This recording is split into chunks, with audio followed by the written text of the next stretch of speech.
Guys, good morning. Uh, saan ako magsa-start? Sa last night na lang.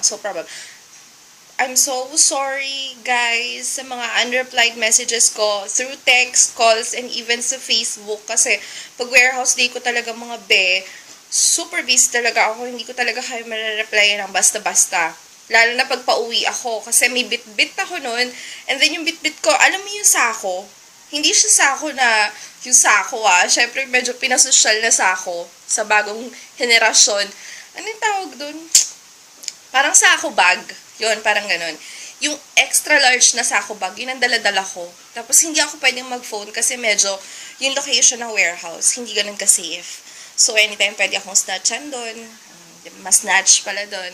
So, sorry naman. Nakauwi kasi ako mga 10:30 na ng gabi.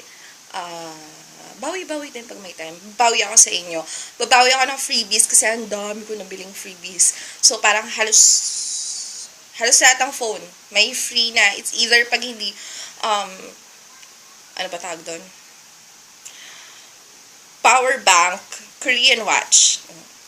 So, nagbaba pala ako sa nag-reprise ako ng monopod at saka ng power bank. May mga wholesale prices na sila ngayon. And then, gagawa ko ng video ng short video demo regarding sa iPhone 5s Dual, iPhone 5s Quad, kung ano yung difference nila.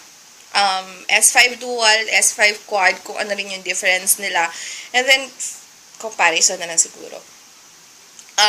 So, watch out. Kasi lahat yan, i-upload ko na lang siya sa YouTube para yung mga resellers pwede nilang mag-grab.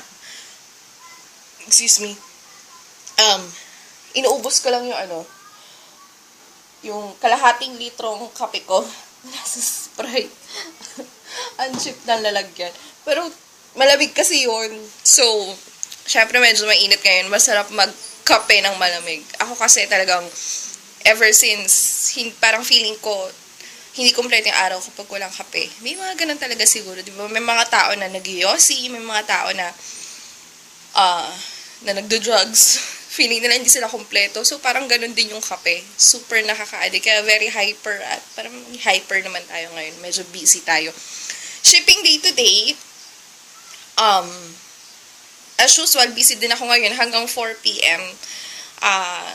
Later, magpo-post ako ng mga flooded vids and photos. So, resellers, watch out. Yun. Marami pa kasi akong gagawin eh.